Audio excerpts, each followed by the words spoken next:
Greetings, seekers of wisdom. Salutations, wanderers of thought and lovers of myth. Today, we venture into the shadowed realms of Greek mythology to unravel the tale of Cerberus, the three-headed hound of Hades.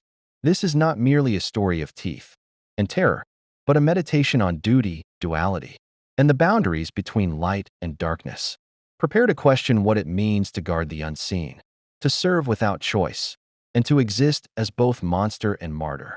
If this journey stirs your soul, do not forget to like, subscribe, and share your favorite mythical beings, kings, warriors, demons, angels, or creatures in the comments below. Now, let us descend into the abyss. Origins, the monstrous child of chaos. Cerberus was born of fire and fury, a child of primordial forces that defied the order of Olympus. His parents, Typhon and Echidna, were themselves embodiments of chaos. Typhon, a storm giant with serpentine legs and wings that blotted out the sun, sought to overthrow Zeus. Echidna, the mother of all monsters, half-nymph, half-serpent, bore creatures that would haunt humanity's dreams, the Sphinx, the Chimera, the Hydra. Together, they birthed Cerberus in a cave at the edge of the world, far from the gaze of gods and mortals. Yet here lies a paradox. Cerberus, though born of chaos, became a symbol of order. His very existence was a covenant between the divine and the damned. Zeus, after vanquishing Typhon, allowed Echidna and her offspring to live, not out of mercy, but necessity. The cosmos required balance. Cerberus, with his 3 heads, or 50, depending on the poet, serpentine tail, and mane of venomous snakes, was destined to guard the underworld, a realm even the Olympians feared to tread. Philosophical interlude. What defines a monster? Is it form, function, or fear? Cerberus, with his grotesque visage, was no mindless beast. He was a custodian, a boundary marker between life and death.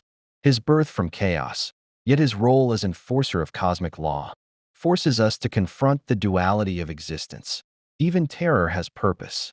The underworld, a realm of shadows and silent truths. The Greeks envisioned Hades not as a hell of punishment, but a neutral plane where souls wandered as shadows. Cerberus's duty was clear: prevent the living from entering and the dead from escaping.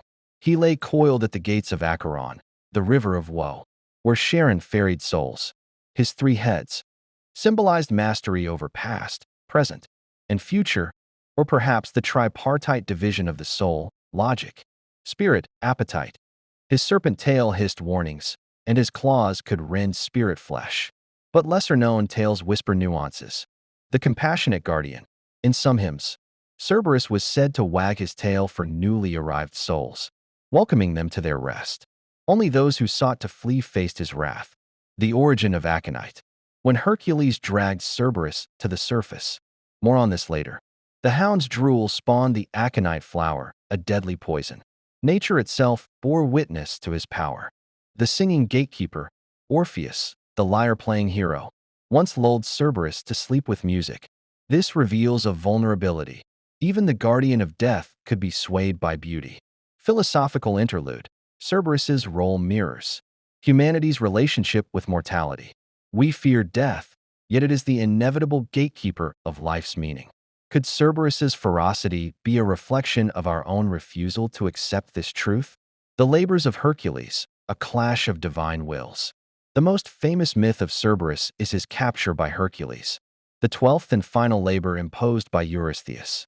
Hades, god of the underworld, permitted Hercules to take Cerberus, but only if he used no weapons. The hero descended, armed with his lion-skin cloak and fists, and wrestled the hound into submission. Yet this tale hides subtleties. Persephone's role, queen of the underworld. Persephone, not Hades, is said by some scholars to have granted Hercules permission. Her duality as both life-giver, as goddess of spring, and death's queen adds layers too. Cerberus's surrender. Cerberus's chthonic power. In some versions, sunlight weakened Cerberus. When Hercules brought him to the surface, the hound vomited bile that poisoned the earth, birthing toxic plants.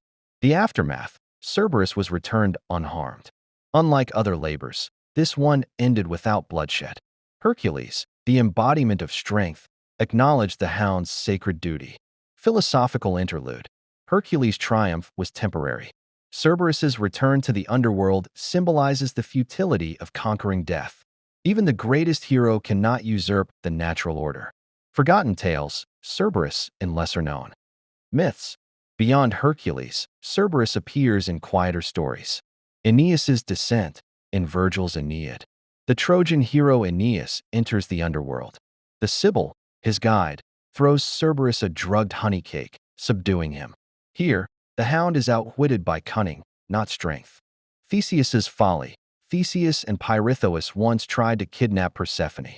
Hades trapped them, and Cerberus was tasked with guarding their stone thrones. The hound's presence became a psychological torment. The witch Medea, in a fragmentary play, Medea allegedly used herbs to hypnotize Cerberus, proving even sorcery could bend his will. Philosophical interlude. Each story strips Cerberus of agency. He is a tool of gods, an obstacle for heroes. But what of his desires? If myths are mirrors, Cerberus reflects our fear of being powerless against forces greater than ourselves. Symbolism. The hound as cosmic metaphor. Cerberus transcends myth.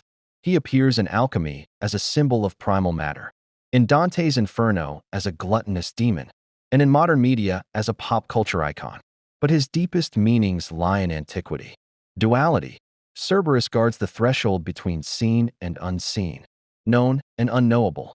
Control. His chains, often omitted in art, represent the binding of chaos. Without him, the dead might overrun the living. Existential terror. To face Cerberus is to confront the finality of death, a truth humans spend lifetimes avoiding. Philosophical interlude. Cerberus is not evil. He is necessity incarnate. In a world without him, life loses its sanctity. Would we cherish the light without the dark to give it contrast? The enduring legacy, Cerberus in modern thought. Today, Cerberus thrives in video games, literature, and psychology.